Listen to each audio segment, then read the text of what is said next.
کہ جب بھی ہم دیکھتے ہیں سماج میں بیماریاں ایک ایسی چیز ہے جس سے کوئی انسان ایکسیپشنل اور مستثنیٰ نہیں ہے. کوئی انسان یہ نہیں کہہ سکتا کہ جو ہے وہ بیمار نہیں ہوتا، اسے بیماری نہیں ہوئی، وہ کبھی بیمار نہ ہوا، یا اگر نہ ہوا ہے تو مستقبل میں آنے والے فیوچر میں وہ جو ہے بیمار نہیں ہوگا. تو بیماریاں ایسی چیز ہے جو انسان سے ایسی لگی ہے کہ جیسی زندگی ہے ویسی بیماریاں ہیں. انسان پیدا ہوا تو بیماریاں، پیدا ہوا تو انفیکشنز، پیدا ہوا تو فلاں مسائل، پیدا ہوا تو فلاں.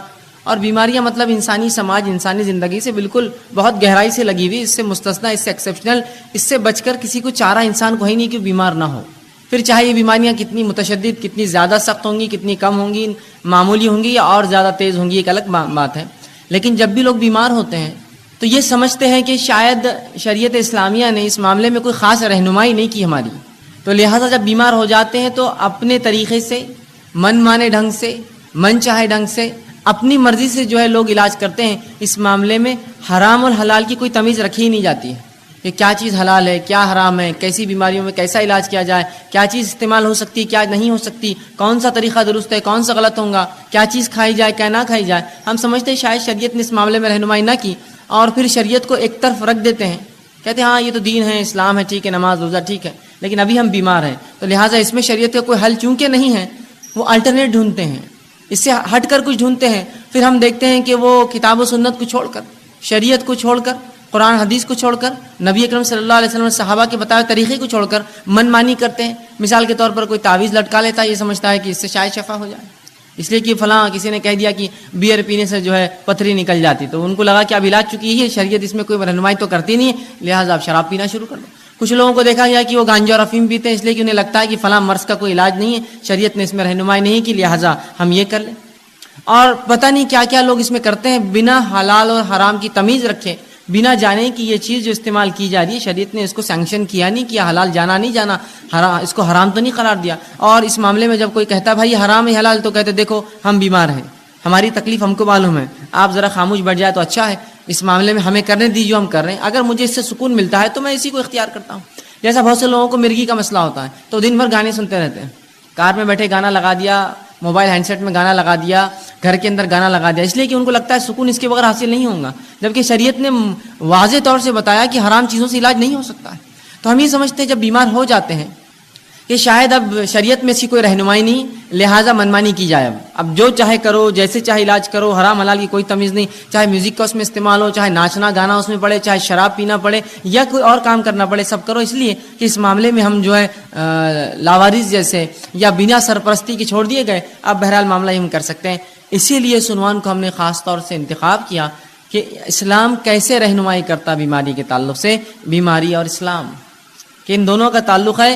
نبی اکرم صلی اللہ علیہ وسلم جو ہے ساری انسانیت کے لیے آئے تھے، اور آپ نے تمام ان شعبوں کے اوپر جو ہے رہنمائی کی، مسلمانوں کی اور انسانوں کی، جو شعبے انسانوں کو جو ہے جو باتیں ان کے جو ہے درپیش آتی ہے. یہ کیسے ہو سکتا ہے جو شریعت اتنی باریک باریک باتوں کو بیان کرے، وہ اتنا بڑا ایک شعبہ انسانی زندگی کا بیماری اس کو چھوڑ دے اور ہمیں ہماری رہنمائی نہ کرے، بلکہ شریعت نے رہنمائی کی، بہت زبردست رہنمائی کی، بہت گہرائی سے رہنمائی کی، بہت اچھے ڈھنگ سے رہنمائی کی. یہ ہماری بد نصیبی ہے کہ اس چیز کو ہم جاننے کی نہ کبھی کوشش کرتے ہیں، نہ اس پر ہم نے کبھی عمل کیا، اور ہماری ان کوتاہیوں کو ہم یہ سمجھتے ہیں کہ شریعت نے اس معاملے ہماری رہنمائی نہیں کی. یاد رکھیے اس کو جاننے کی ضرورت ہے.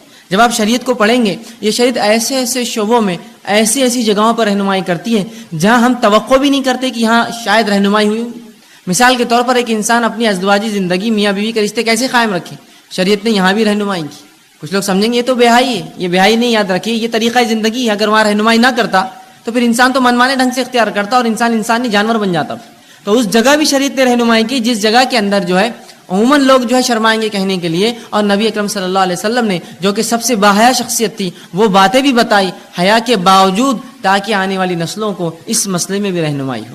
تو وہ دین اور شریعت اور وہ نبی کیسے لوگوں کو اس معاملے میں رہنمائی نہ کرے کہ بیماری کا کیا معاملہ ہے، بیماری میں اسلام کیا معاملہ دیتا ہے، بیمار کے ساتھ کیا سلوک ہو، کن چیزوں سے علاج کیا جائے، کون سی چیزیں حلال ہے، کون سی چیزیں حرام ہے، کن چیزوں کی تاکید کی گئی، صحت کی حفاظت کس طرح کی جائے، صحت کی اہمیت کیا ہے، بیمار ہو جائے تو کیا کیا کیا جائے، بیماری بڑھ جائے تو کیا کیا ہے، بیمار پرسی کے لیے کیا کیا جائے، اگر مرض الموت اتنا اس کا مرض بڑھ گیا کہ موت کی قریب ہے تو موت کے قریب کیا کیا جائے، اگر مرنے لگے تو مرتے وقت کیا کیا جائے، اور اگر مر جائے تو مرنے کے بعد کیا کیا جائے. یہ تمام رہنمائی شریعت نے کی ہے.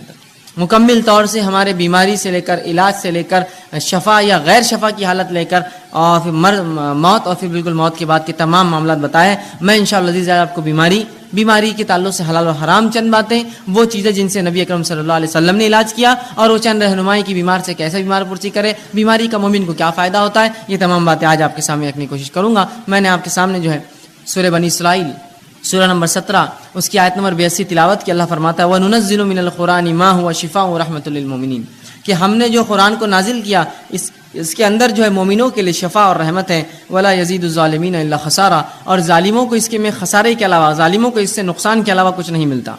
مطلب یہ پتہ چلا کہ اللہ رب العزت نے جو قرآن نازل کیا اس میں شفا ہے، یاد رکھیے. اور شفا جسمانی، شفا نفسیاتی یا روحانی جس کو ہم کہتے ہیں، دونوں ہی شفا قرآن میں ہے. ایک آدمی جس پہ کوئی جن حاوی ہو یا مریض ہو کسی بیماری کا، ذہنی اعتبار سے آپ قرآن پڑھیے، آپ دیکھیں گے اس کو سکون و اطمینان ملتا ہے. تو یہ روحانی شفا بھی ہے. اسی طرح جسمانی شفا بھی ہے. بہت ساری بیماریوں میں نبی اکرم صلی اللہ علیہ وسلم نے قرآن کو پڑھنے کی تاکید کی. قرآن کے فضائل میں یہ تمام باتیں بہرحال آ سکتی ہے. آپ فضائل قرآن کے عنوان پر یہ باتیں جو ہے پڑھ سکتے ہیں، تحقیق کر سکتے ہیں. بہرحال آئیے، تو اللہ نے فرمایا کہ ہم نے اس قرآن کو نازل کیا جس کے اندر مومنوں کے لیے شفا ہے اور رحمت ہے، اور ظالموں کو اس کے اندر خسارہ ہے. ظالموں کے لیے تو قرآن نقصان ہے، اس لیے کہ اللہ کی کتاب مان کر اس کو نہیں پڑھتے، ان کے لیے ہدایت نہیں ہے اس کے اندر، لہٰذا وہ خسارہ اٹھاتے ہیں. ورنہ مومنین کے لیے تو شفا ہے اور رحمت ہے اس قرآن کے اندر. اور اسی مقصد کے تحت اللہ نے اس کو نازل کیا. وَنُنَزِّلُ، ہم نے اس کو نازل کیا یہی مقصد کے تحت کہ مومنوں کو شفا اور رحمت اس سے حاصل ہو، اور ظالموں کو اس سے نقصان کے سوا اور کچھ حاصل نہیں ہوتا، یاد رکھیے. اسی طرح نبی اکرم صلی اللہ علیہ وسلم کا ایک فرمان سنن ابن ماجہ کی ایک حدیث میں نے آپ کے سامنے تلاوت کی. اللہ کے رسول صلی اللہ علیہ وسلم فرمایا کہ اللہ رب العزت نے ایسی کوئی بیماری نہیں جس کو نازل کیا. اس حدیث سے پتہ چلتا ہے کہ بیماری اللہ کی طرف سے آتی ہے. رسول اللہ فرماتے ہیں ان اللہ لم ينزل، کہ ایسی کوئی بیماری نہیں ہے جس کو اللہ نے نازل کیا لیکن اس کی شفا، اس کی دوا بھی نازل کر دی، اس کا علاج بھی نازل کر دیا. شفان فتداؤ، تو لہٰذا تم دوا کرو، علاج کراؤ. تو یہاں اس حدیث میں نبی اکرم صلی اللہ علیہ وسلم وضاحت کر دی کہ ایسی کوئی بیماری نہیں ہے جس کو اللہ نے نازل کیا ہو. تو پتہ چلا بیماریاں آسمان سے آتی ہے، اللہ بیماریاں دیتا ہے لوگوں کو، لیکن اس کا علاج بھی اتارتا ہے ان بیماریوں کے ساتھ.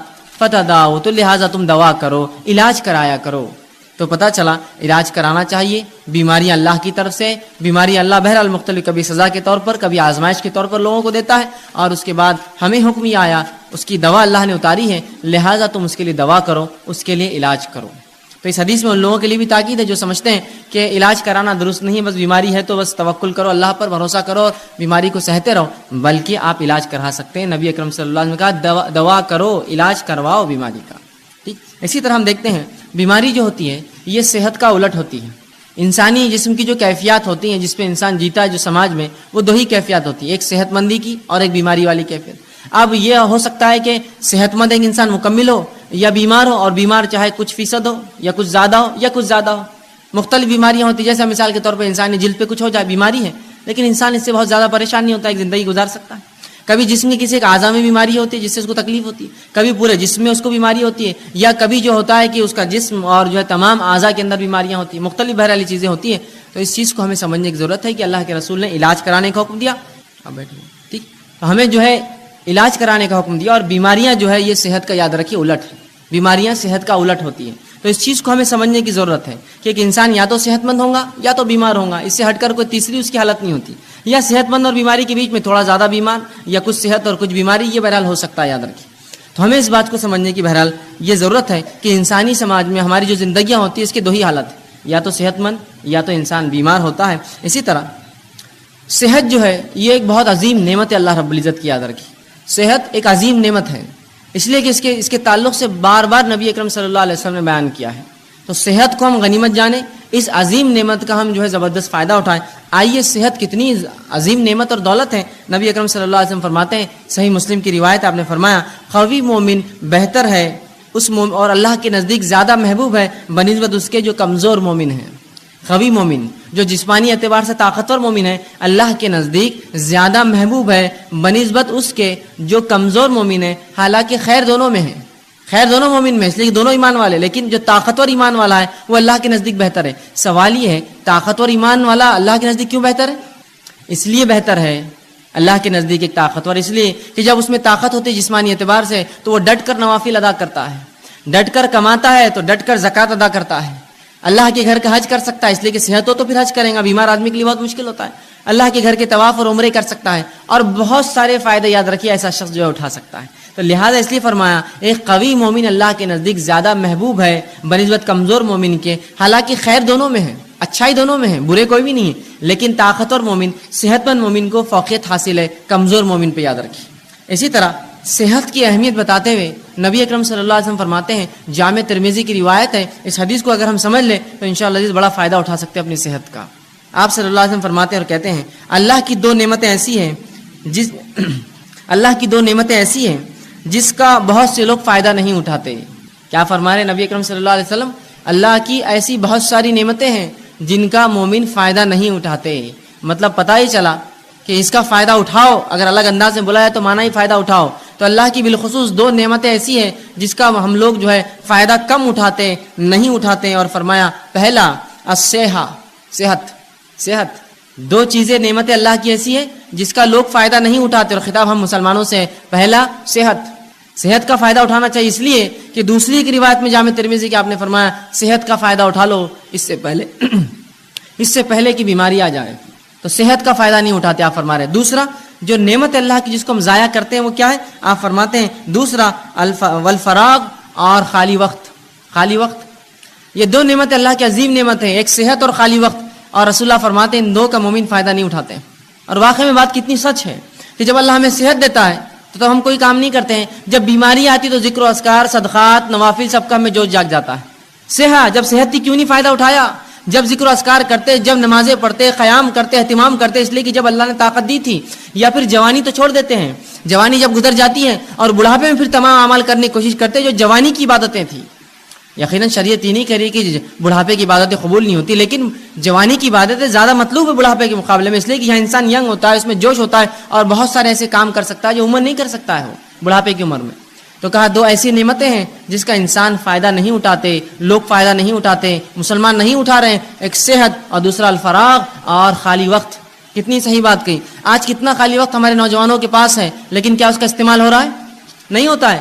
کہاں ہوتا ہے؟ لوگ کہتے ہیں میں مصروف ہوں, لیکن مصروفیت کیا ہے؟ 2 گھنٹے 4 گھنٹے کہیں جا کے اور اس کے بعد خالی وقت بیٹھے ہیں, کبھی کھا رہے ہیں, کبھی کھیل رہے ہیں, کبھی بیٹھ رہے ہیں, کبھی چائے کی دکان پہ, کبھی حقوق پارلر کے اندر ہے, تو کبھی جم میں پڑے ہوئے, تو کبھی سوئمنگ پول پہ خالی وقت گنوا رہے ہیں, تو کبھی گھومنے پھرنے جا رہے ہیں. گویا اگر ایک انسان پورا 1 مہینہ اپنا شیڈیول نکالے, اپنا ٹائم ٹیبل بنائے, تو دیکھیں اس کے اندر سے میں سمجھتا ہوں بمشکل ہر روز 2 سے 3 گھنٹے ایسے جو واقعی میں جینوین یقینی طور سے وہ جو کچھ کام کرتا ہے, باقی سب رکامہ ہوتا ہے, خالی ہوتا ہے, اور فالتو کاموں کو وہ کام سمجھتا ہے. تو کتنی صحیح بات آپ صلی اللہ علیہ وسلم فرمائی. 2 نعمتیں ہم ضائع کرتے ہیں, ایک صحت, دوسرا خالی وقت. تو صحت کا استعمال کر لیجئے اس سے پہلے بیماری آئے, خالی وقت کا استعمال کر لیجئے اس سے پہلے کہ اللہ ایسی مصروفیت دے پھر آدمی خالی ترستا رہے, کاش کہ یہ ٹائم ہوتا تو یہ کرتا, کاش یہ وقت ہوتا تو یہ کام کرتا. 2 نعمتوں کا رسول اللہ فرماتے ہیں. تو پتہ چلا صحت بڑی عظیم نعمت ہے, تبھی کہا جا رہا ہے کہ ان 2 نعمتوں کو لوگ فائدہ نہیں اٹھاتے ہیں. اسی طرح جامع ترمذی کی روایت ہے, آپ صلی اللہ علیہ وسلم فرماتے ہیں, بہرحال جو پہلی حدیث میں نے اس سے پہلے بیان کی وہ صحیح بخاری کی روایت تھی. جامع ترمذی کی روایت ہے, آپ صلی اللہ علیہ وسلم فرماتے اور کہتے ہیں اللہ کی نعمتوں میں سے جن کا سوال روز محشر سب سے پہلے ہونے والا ہے. اللہ کی نعمتوں میں سے جس کا سوال قیامت کے روز, آپ صلی اللہ علیہ وسلم فرماتے ہیں کہ قیامت کے روز جو اللہ رب العزت کی نعمتیں ہیں جن کے تعلق سے سوال کیا جائے گا, اور سب سے پہلے جس کا سوال کیا جائے گا, آپ فرماتے ہیں اور کہتے ہیں کہ سب سے پہلے اس سے پوچھا جائے گا کہ کیا میں نے صحت مند جسم نہ دیا تھا. جو اللہ رب العزت بندوں سے سوال کریں گا اس میں سب سے پہلا سوال کیا ہونے والا, رسول اللہ فرماتے ہیں وہ یہ ہوگا کیا میں نے صحت مند جسم نہیں دیا تھا, بتا اب کیا کیا اس کا. کیا جواب دیں گے ہم؟ اے اللہ صحت دی تھی تو میں نے تو منشیات میں, نشوں میں, تمباکو خوری کے اندر, سگریٹ نوشی کے اندر جسم کو برباد کیا, کھیل کود کے اندر, وہ کام نہیں کر پایا. یہ جواب دیں گے. سوال ہونے والا ہے, صحت دیا تھا, جسم دیا تھا, اچھا کیا استعمال کیا, کتنی نمازیں پڑھی, کتنے نوافل کا اہتمام کیا, مال و دولت دیا تھا اس کے ساتھ صحت دی تھی, کتنے حج اور عمرے کیے, نے کیسی اپنی صحت کو لگایا, میری راہ میں کوئی کوشش کی, مومنوں کی کبھی مدد کی, مصیبت زداؤں کے لیے آگے بڑھا, جو جسمانی قوت تھی اس کا استعمال کیا, اس کے ساتھ مالی اثر. سوال ہونے والا جسم دیا تھا, کیا جواب دیں گے ہم؟ بلکہ ایک روایت میں آتا ہے کہ اللہ پوچھیں گا میں نے جسم دیا تھا, کس چیز میں اس کو برباد کیا نے, اس جسم کو کہاں لگایا, وہ جسم نے کہاں اس کو بوسیدہ کر کے آیا. کیا جواب دیں گے ہم؟ آج ہم دیکھتے ہیں کہ لوگ یا ہمارے نوجوان طبقہ جو ہے بوڑھے بوڑھے ہوتے جا رہے ہیں, کام کر کر کے تھک گئے, اور نوجوان سستی اور کاہلی کے اندر اتنے ہی زیادہ آگے بڑھے ہوئے کہ انسان گھر کا بوڑھا کام کر کر کے تھکا ہوا ہے, اور نوجوان جو ہے بالکل آرام کر رہے ہیں, ان کو کوئی فکر نہیں, نہ گھر کی, نہ کمانے کی, نہ آگے چیزوں کی. اللہ رب العزت کو یاد رکھیے, اگر اللہ نے کتنا بھی دیا, یہ جسم جو اچھا دیا ہے صحت مند, قیامت کے روز سوال ہونے والا ہے کیا کیا. پہلا سوال یہ ہونے والا ہے, اچھا جسم دیا تھا, یہ سوال ہوگا. اب اس کا مطلب یہ ہوا یہ سوال ہے تو جواب دینا پڑے گا, کیا کیا اس کا, کہاں لگایا وہ جسم, کیسے استعمال کیا, کیسے اس کو کمزور اور بوڑھا کیا. تو ہمیں یہ اللہ کے سامنے جواب دینا ہوگا, اللہ میں نے جو ہے تیری عبادتوں میں, ریاضت میں اور دیگر علوم دین میں, تیرے کام میں, حلال روزی کمانے میں, اپنے بیوی بچوں کی پرورش میں اس کو لگایا, جواب دینا ہوگا. اور ورنہ اگر کھیل کود میں, فالتو کاموں میں, سگریٹ بیڑی تمباکو میں, چوراہوں پر بیٹھ کے کھانے اور پینے میں, دیکھیے لوگ چوراہے پہ بیٹھے اور کھا رہے پی رہے, 2-2 4-4 گھنٹے روز برباد کرتے ہیں. یہی وہ لوگ ہیں جن سے تلاوت قرآن کا سوال ہو تو کہتے وقت نہیں ہے. یہی وہ لوگ ہیں جن سے دینی علم کا معاملہ کرے تو کہتے وقت نہیں ہے. لیکن شام میں ہر روز کام سے آنے کے بعد یا تجارت ختم ہونے کے بعد 11-12 بجے تک, 1 بجے تک دوستوں میں بیٹھ کر جو وقت برباد کرتے ہیں, کیا روز قیامت اللہ پوچھیں گا نہیں جسم دیا تھا کیا کیا؟ اللہ میں تو نکڑوں پہ بیٹھتا تھا, میلے ٹھیلوں پر جاتا تھا اور چوراہوں پر بیٹھتا تھا اور دوستوں سے بات چیت کرتا تھا. یہ جواب دیں گے اپنے رب کو ہم, کھیل کود میں نے ضائع کیا. کھیل کود کی عمر ہوتی ہے, کھیلنا چاہیے. کچھ لوگ تو ایسے ہو جاتے ہیں کہ عمر پوری گزر گئی, ان کو بچے ہو جاتے پھر بھی کھیلتے رہتے ہیں, اس کا شوق ہے اس کا شوق ہے. اور جب دینی کام کی بات کی جائے تو بھائی چھٹی نہیں ہوتی, کیسے کریں, کیوں, جس دن چھٹی ہوتی ہے اس دن کیا, اس دن تو کھیلنا ضروری اور فرض ہے نا مجھ پر, تو وہ دن تو چھوڑ دیجیے آپ. سوال یہ اللہ رب العزت کو ہم کو جواب دینا ہے, اچھا جسم دیا تھا کہاں لگا کر آیا, اس جسم کا, اس صحت کا کیا استعمال کیا. ٹھیک ہے, تو صحت جو ہے ایک عظیم نعمت ہے. اب جب یہ نعمت ہے تو ہر نعمت کی حفاظت کرنا پڑتی ہے, یاد رکھیں. اسی طرح صحت کی بھی حفاظت کرنا پڑیں گی, اور مومن کے لیے صحت کی حفاظت کرنا فرض ہے. میرے اور آپ کے لیے اپنی صحت کی حفاظت کرنا فرض ہے. گویا ہر وہ چیز جو صحت کے خلاف جاتی ہے اس کو ہم استعمال نہیں کر سکتے ہیں. اور یہ بات کتنی درست ہے کہ ایک انسان, اگر آپ میرے گھر آئے اور میرے گھر آ کر تشریف رکھے اور میں آپ کو جو ہے رکابی کے اندر بسکٹس لا کر دوں اور کہوں کہ یہ بسکٹ کھانے سے ہو سکتا ہے آپ مر جائیں, یا یہ چائے میری پی لیجیے, ہو سکتا ہے یہ چائے پی کر آپ کو کینسر ہو جائے, اور آپ کو لا کر کھانا کھلاؤں, اچھا کھانا, بریانی, نان خلی, اور کہوں یہ کھانا کھانے کے بعد ہو سکتا ہے آپ جو ہے کچھ دن کے بعد جو ہے گلے کے کینسر سے, یا جو ہے منہ کے کینسر سے, یا دانتوں کے کینسر سے, یا جسم کے سڑنے سے آپ مر سکتے ہیں, یہ نوش فرمائی, تو کیا وہ چیز آپ کھائیں گے؟ اس لیے کہ آپ کہیں گے صحت کی حفاظت فرض ہے. لیکن یہ جاننے کے باوجود کہ صحت کی حفاظت فرض ہے, ایسے کتنے لوگ ہیں کہ وہ پڑیاں اور تمباکو اور سگریٹ پیتے ہیں جس پہ کھلا لکھا ہوا ہوتا ہے cigarette smoking is injurious to health, it may cause cancer, اور پوری تفصیلات آج کل کمپلسری وارننگ جو آتی ہیں. بلکہ ایسی وارننگ جو اگر کوئی تمباکو کمپنی نہ لکھے تو اس پر فائن ہوتا ہے, معلوم آپ کو, اس پر فائن ہوتا ہے. اس لیے کہ یہ ثابت ہے.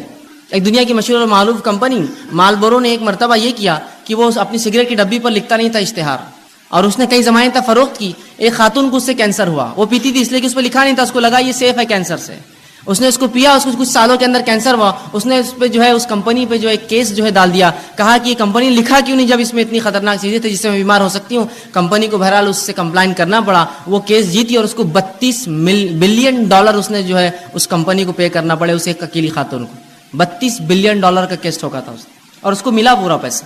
اس لیے کہ انہوں نے کیوں نہیں چھاپا اپنے اس پر, جبکہ معلوم تھا اس کو 3 سال میں کینسر ہو سگریٹ پینے, اس کو لگا اس سے کینسر نہیں ہوتا, اچھی برانڈ کی کمپنی ہے سگریٹ. یہاں لکھی ہوئی چیزیں ہیں کہ صحت کے خلاف ہے, کینسر ہو سکتا ہے, مر سکتے ہو, ٹیوبروکلوسس ٹی بی ہو سکتا ہے, تمہیں کچھ بھی ہو سکتا ہے, لیکن اس کے باوجود بھی دیکھیے دھڑلے سے ہم پیے جا رہے ہیں. صحت ایک نعمت ہے, اس کی حفاظت مجھ پر آپ پر فرض ہے. وہ بسکٹ میرے گھر کے آپ نہیں کھائیں گے جس کو میں کھلاتے وقت کہوں اس سے کینسر ہو سکتا ہے, اس سے بیمار ہو سکتا ہے, اس سے ٹی بی ہو سکتا ہے. پھر کیسے ہم وہ چیزوں کو استعمال کرتے ہیں اپنی نفس پہ حاوی ہونے دے جو اتنی نقصان دہ. اور صحت کی حفاظت فرض ہے, تو یاد رکھیے اپنی صحت کی حفاظت اور دوسروں کی حفاظت ہم کو کرنا ہے. یہ نہیں کہ ہم اپنی صحت کی حفاظت کریں دوسروں کو نقصان پہنچائیں. یہ بات ان کے لیے بھی ہے جو لوگ اللہ کی جو نعمت صحت ہے اللہ دیتا ہے تو اس کو خراب کاموں میں استعمال کرتے ہیں اور بوسیدہ کرتے ہیں اس میں, اور یہ نہیں دیکھتے کہ اس سے صحت کا کیا نقصان ہے. یاد رکھیے صحت کی حفاظت فرض ہے, اس لیے کہ اللہ کی دی گئی نعمت ہے, اور اگر صحت نہ ہوئی تو کوئی عبادت آپ اور میں نہیں کر سکتے. سوچیے مت کہ ہم کبھی عبادت کر پائیں گے زندگی بغیر صحت کی. عبادت کیسے کریں گے بتائیے؟ روزہ رکھنا ہے, صحت نہیں ہے. زکوٰۃ وہ دیں گا جو کمائیں گا, بیمار کما نہیں سکتا ہے. نماز پڑھنا ہے, صحت نہیں, فرض مشکل سے ہوتی ہے تو نوافل اور دیگر نمازیں کیا پڑھوں. صحت ہر چیز کے لیے ضروری ہے, یاد رکھیے. ایک مومن کے لیے تو اور زیادہ اس کی اہمیت بڑھ جاتی ہے, جو دنیا میں آیا ہی اللہ کی عبادت کے لیے, اس کے لیے تو صحت بڑی افضل ہے. تو صحت کی حفاظت میرے اور آپ کے لیے فرض ہے, اس کو خامخواہ برباد اور ضائع ہم لوگ نہ کریں. اسی طرح صحت کی حفاظت کے لیے شریعت نے اتنے احکامات جاری کیے. مثال کے طور پر صحت کی حفاظت کرو, طہارت کیا کرو. طہارت کرنا مطلب وضو کرنا, غسل کرنا, پیشاب پاخانے کے لیے پانی کا استعمال کرنا, یہ صحت کے لیے تو ہے. تاکہ انسانی زندگی محفوظ ہے، گندگی سے پاک، گندگیوں سے بیماریاں آتی ہیں. صحت کے لیے دیکھیں کتنا خیال ہے، کہا طہارت کا حکم دیا. اسی طرح جو ہے کھانے پینے میں حرام اور حلال کی تمیز بتائی کہ دیکھو یہ حلال ہی حرام ہے، حرام چیزیں تمام صحت کے لیے نقصان دہ، حلال چیزیں تمام فائدے مند ہیں. تو کہا یہ حلال ہی حرام ہے. تو دیکھیں یہاں بھی شریعت نے تاکید کی صحت کی حفاظت کے لیے. اسی طرح جو ہے ایسے کاموں سے انسانی جسم کو روکا، انسانوں کو روکا جو اس کے جسم کو ہلاک کر سکتے ہیں، جیسے زنا اور دیگر اور ایسے کام جو غلط بدفعلی انسان شرمگاہ سے کر سکتا ہے. کہا یہ تمام کام بہت خطرناک ہوتے ہیں. آج انسان یہ دیکھ رہی ہیں جن لوگوں نے جو ہے یہ سمجھا کہ یہ جو رشتے ہوتے ہیں، یہ جو نکاح ہوتے ہیں، سب فالتو چیزیں، بس انسانی زندگی ایسی ایسا جانور ہوتا ہے، بس گزارو، جہاں چلا منہ مار دو، جہاں چلا شرمگاہ کا کسی کے ساتھ استعمال کر لو. آج دیکھیے کتنی بدترین بیماریوں میں ملوث ہے. کسی کو ایڈز ہے تو آج کل STDs جو ہوتے ہیں، سیکچولی ٹرانسمیٹڈ ڈیزیزز کی بھرمار ہے. تو کہا زنا کے قریب نہ جانا. دیکھیے صحت کی حفاظت کے لیے کہا نا، زنا کرو گے تو اتنی گندی گندی بیماریوں میں ملوث ہو جاؤں گے، تو صحت کی حفاظت کی. اسی طرح اچھا کھانا کھانے کا حکم دیا کہ اچھا کھانا کھاؤ، حلال اور طیب چیزیں کھاؤ. اسی طرح جو ہے کثرت کرنے کا حکم دیا کہ صحت کو اچھا رکھو، جس کے لیے کثرت ورزش کیا کرو. اسی طرح کھیل کود کا بھی حکم دیا، وہ کھیل کود جو انسانی جسم کو اور سماج کے لیے فائدے مند ہوتا ہے، جیسا گھڑ سواری ہو سکتا ہے، آرچری ہو سکتا ہے، شوٹنگ ہو سکتا ہے، جو انسانی نفس کو فائدہ دے، کچھ اس میں جو ہے ایسے ہنر پیدا کرے جو فائدے مند ہے. تیرنا سیکھے، یہ سب اچھی چیزیں، سائیکلنگ کرے، رننگ سیکھے، یہ سب انسانی. تو کثرت کا حکم دیا، کھیل کود کا حکم دیا، اور بہت ساری ایسی دیگر احکامات سنائے تاکہ ایک مومن صحت مند رہے. یاد رکھیں صحت کا شریعت نے بڑا خیال رکھا، اور اسی کے لیے حرام حلال، اچھا اور برے کی تمیز رکھی. یہاں مت جاؤ، یہاں جاؤ، یہ مت کرو، یہ کرو، یہ سب صحت کے لیے. طہارت کرو، طہارت لیا کرو، یہ تمام چیزیں میری اور آپ کے صحت کے لیے شریعت نے کی. صحیح مسلم کی ایک روایت آتی ہے، نبی اکرم صلی اللہ علیہ وسلم فرماتے اور کہتے ہیں کتنا دیکھیے اس امت کے صحت کا آپ نے خیال رکھا. اور رسول اللہ فرماتے ہیں، یہ غائب کے علم میں سے آپ فرماتے اور کہتے ہیں، برتن کو اور پانی کی جو تھیلیاں ہوتی تھی اس زمانے میں چمڑے میں پانی بھرا جاتا تھا، تو اس کو رات میں باندھ کر رکھا کرو، اس لیے کہ سال میں کوئی ایک دن ایسا ہوتا ہے کہ اللہ رب العزت آسمان سے بیماری نازل کرتا ہے، اور وہ بیماری جو ہے آسمان سے اترتی ہے، اور ایسی کسی کھلی چیز کو جب پاتی ہے جس کا ڈھکن رکھا نہ گیا ہو، کوئی کھانے کا برتن جس پہ ڈھکن نہ ہو، اس کا منہ بند نہ ہو، یا کوئی پانی کا ایک برتن ہو جس کا منہ بند نہ ہو، تو اس میں داخل ہو جاتی ہے. کیا فرمایا آپ نے؟ یہ بھی غائب کا معاملہ ہے. آپ یہ کہہ سکتے ہیں بیماری تو جراثیم پھیلاتے ہیں، اور جراثیم تو کہیں بھی جا سکتے ہیں، یہ غائب کا، اس لیے میں نے پہلے کہہ دیا. اللہ بیماری کو جب نازل کرتا ہے، رسول اللہ فرماتے ہیں ہر روز اپنے برتنوں کو کھانے کی ڈھکا کرو اور پانی پینے کی چیزوں کو بند رکھا کرو، اس لیے کہ سال میں ایک دن ایسا ہوتا ہے جب اللہ آسمان سے بیماری کو نازل کرتا ہے، اور وہ بیماری جو انسانوں میں آتی ہے، اور ہر وہ کھلی چیز، کھلا برتن اور کھلا پانی کا جو حصہ ہوتا ہے اس میں داخل ہو جاتی ہے. تو کہا کھانے پینے کی چیزوں کو ڈھکا رکھو. ویسے بھی کھانے پینے کی چیزوں کو آپ ڈھکیں گے تو یہ بیماری سے تو آپ بچے ہی رہیں گے، ساتھ میں گندگیوں سے، مکھی مچھر سے، غلاظت سے، دھول مٹی سے، اور پتہ نہیں کیا کیا کتنے فائدے ہیں. تو آپ سال بھر ڈھکے رکھیں، کہ تو ایک دن کب آئیں گا نہیں پتا ہے، تو گویا سال بھر ڈھکیں گے، مطلب سال بھر اپنے کھانے اور پینے کی حفاظت کرو، کھلا مت چھوڑا کرو، گندگی مت داخل ہونے دو. دیکھیں کتنا جو ہے شریعت نے حفاظت کی صحت کی ایک مومن کی اور ایک مسلمان کی. اسی طرح بیماری جو ہوتی ہے وہ صحت کی الٹ ہوتی ہے. اب بیماری کیا ہے؟ بیماری کو ہم یوں کہہ سکتے ہیں، اس کی تعریف میں دے سکتے ہیں کہ انسانی جسم میں کوئی اعضا میں تکلیف ہو یا کمی ہو یا بگاڑ آ جائے. پورے انسانی جسم میں یا کسی ایک اعضا میں کوئی تکلیف ہو یا بگاڑ آ جائے، یہ بیماری ہوتی ہے. انسانی جسم میں مطلب پورے شریر میں، پورے جسم میں، یا کسی ایک اعضا میں، ہاتھ، پیر، سر، کان، ناک، منہ، گلا، انگلیاں، کچھ بھی ہو سکتا ہے. کسی ایک اعضا میں کوئی تکلیف ہو یا اس میں کوئی بیماری ہو، اس چیز کو یا اس میں کوئی بگاڑ آ جائے یا کمی آ جائے، اسے بیماری کہا جاتا ہے. سر درد ہو رہا ہے، بلڈ پریشر ہے، شوگر ہے، یہ پورے جسم کی بیماریاں خون کے اندر رہتی ہیں. ہاتھ میں تکلیف ہے، ہاتھ کھینچتا ہے، پیر میں فلاں ہے، انگلیاں خراب ہو جا رہی ہے، فلاں ہوتا ہے، کان میں ٹیچ، تو یہ اعضا کی بیماریاں. تو کوئی بھی چاہے پورے جسم میں کوئی چیز ہو تکلیف دے یا جو ہے کسی اعضا میں، اسے بیماری کہا جاتا ہے، یاد رکھیں. اسی طرح بیماری جو ہوتی ہے یہ مومنوں کے لیے آزمائش ہوتی ہے، یاد رکھیں. بیماری مومنوں کے لیے آزمائش. اور اللہ رب العزت مومنوں کو کیوں آزماتا ہے؟ وہ اس لیے آزماتا ہے تاکہ جانے، جانچے، پرکھے کہ جب ہم دعویٰ کرتے ہیں ایمان کا تو کتنے سچے ہم دعوے میں، اور جب اللہ اس دعوے کے مطابق آزمائش کرتا ہے تو کتنے کھرے اس آزمائش میں اترتے ہیں. تو اللہ رب العزت مومنوں کو آزماتا ہے بیماری کے ذریعے. تو یاد رکھیے مسلم کی روایت ہے، صحیح مسلم اور مسند احمد کی، آپ صلی اللہ علیہ وسلم فرماتے ہیں مومن کا معاملہ بڑا عجیب ہے. جب اللہ اسے فراوانی دیتا ہے، خوشحالی دیتا ہے، تو اللہ کا شکر بجا لاتا ہے، یہ اس کے لیے خیر ہے، ثواب کا باعث ہے. اور جب اللہ تنگ دستی دیتا ہے، مصیبت دیتا ہے، پریشانی دیتا ہے، بیماریاں دیتا ہے، تو تب صبر کرتا ہے، یہ اس کے لیے خیر اور باعث کا معاملہ ہوتا ہے. اور یہ معاملہ سوائے مومن کے کسی اور کا نہیں ہوتا. مطلب مومن کے تمام معاملے خیر اور برکت والے ہیں کہ اگر اللہ نے فراوانی دی، اللہ کا شکر ادا کرتا ہے، اس کا اجر پاتا ہے. اللہ نے تنگ دستی دی، مشکل دی، بیماری دی، تو اس پر صبر کرتا ہے، اور ان دونوں کے اندر وہ جو ہے بدلہ پاتا ہے. اسی طرح سنن ابن ماجہ کی روایت ہے، آپ صلی اللہ علیہ وسلم فرماتے ہیں سب سے زیادہ جو لوگ انسانوں میں آزمائے جاتے ہیں، سب سے زیادہ جو لوگ انسانوں میں آزمائے جاتے ہیں وہ سب سے پہلے ہوتے ہیں انبیاء علیہ الصلوۃ والسلام، یہ سب سے زیادہ آزمائے جاتے ہیں۔ دوسرا فرمایا علماء حق، یہ دوسرے نمبر پہ جو آزمائے جاتے ہیں۔ تیسرا فرمایا صالحین اس امت کے نیک لوگ، یہ تیسرے نمبر پہ آزمائے جاتے ہیں۔ اور فرمایا ان میں سے کچھ ایسے گزرے ہیں پچھلی قوموں میں، انبیاء، علماء حق اور صالحین، کہ جن کو ایسی بیماریاں اللہ نے دی کہ جن کے جسم میں کیڑے پڑ گئے، بیماری آزمائش ہے، ان کے جسم میں کیڑے پڑ گئے، صالحین اور ان نیکوکاروں کے اس حد تک بیمار ہوئے کہ اس بیماری میں ان کا انتقال ہو گیا۔ اسی طرح کچھ ایسے تھے اللہ نے ایسی غربت دی، اتنا غریب بنایا کہ سوائے ٹاٹ کے کپڑے، کھدر جو موٹے کپڑے ہوتے پہننے کے ان کے پاس نصیب نہ تھا، اور آگے فرمایا پہننے کو کچھ نہ تھا سوائے ٹاٹ کا کپڑا، لیکن اس میں وہ اس سے زیادہ خوش تھے جتنا تم فراوانی اور خوشحالی میں خوش رہتے ہو۔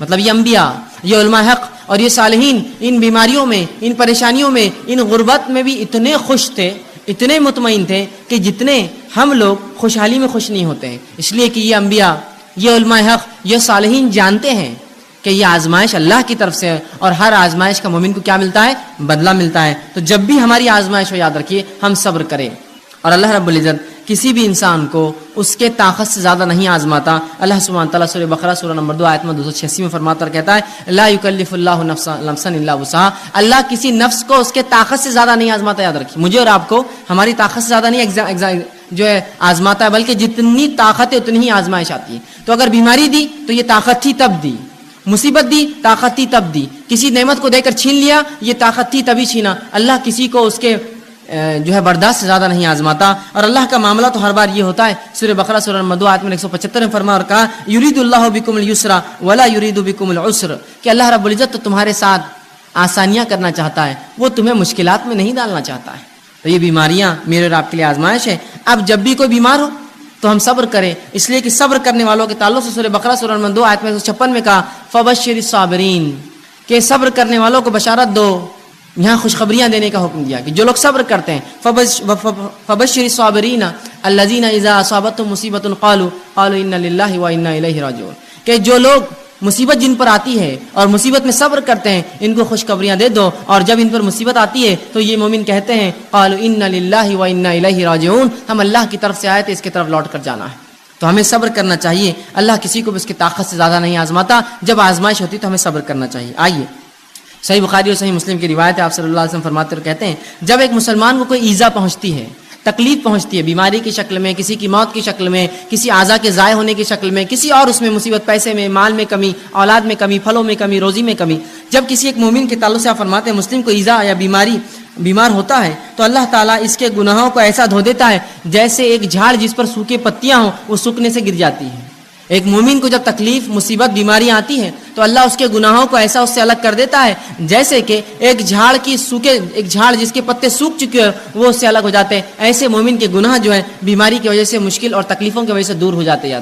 تو ہر تکلیف جو مومن کو ہے اگر صبر کرے تو باعث اجر بنتی ہے، اس کے گناہ اس سے جھڑ جاتے ہیں۔ اسی طرح سنن ابو داؤد کی روایت ہے، آئیے وہ لوگ جو بیمار رہتے ہیں، پریشان ہوتے ہیں، پریشان مت ہوئیے، سنیے نبی اکرم صلی اللہ علیہ وسلم کیا فرماتے ہیں اور کہتے ہیں، آپ فرماتے ہیں اللہ مسلمانوں کے گناہ بیماریوں کی وجہ سے دھو دیتا ہے، اللہ مسلمانوں کے گناہ بیماریوں کی وجہ سے دھو دیتا ہے، اس حد تک کہ جیسے سونا اور چاندی کے میل کو آگ الگ کر دیتی ہے، بیماریاں مومن سے اس کے گناہوں کو ویسی الگ کر دیتی ہے جیسے آگ سونے اور چاندی کے میل کو الگ کر دیتی ہے۔ آپ جانتے ہیں نا بیماریاں چاندی کو صاف کرنے کے لیے اس کو آگ میں ڈالا جاتا ہے، پگھلنے کے بعد سونا چاندی جو ہے رہ جاتا ہے اور غلاظت اوپر آتی ہے، اس سے نکال لی جاتی ہے۔